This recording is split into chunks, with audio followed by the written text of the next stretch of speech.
In this talk, we were going to cover what are the available therapies for patients with hormone receptor positive breast cancer, mainly focusing on patients who are also HER2 negative, and talk about the effective therapies we've had previously, as well as some of the data now utilizing the mTOR inhibitors with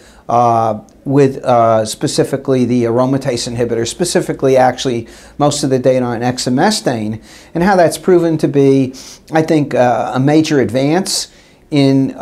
these patients with metastatic disease, in that it can extend the time of disease control substantially, with some risks of toxicity as well. But I think is very interesting and shows how the marriage of biologic agents and traditional endocrine therapy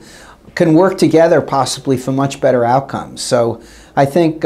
some of these data have prompted pharma and other people interested in this area to develop new compounds, to look at models of enhancing endocrine therapy with biologic agents, and that we're going to have a lot of very positive results coming out of this research.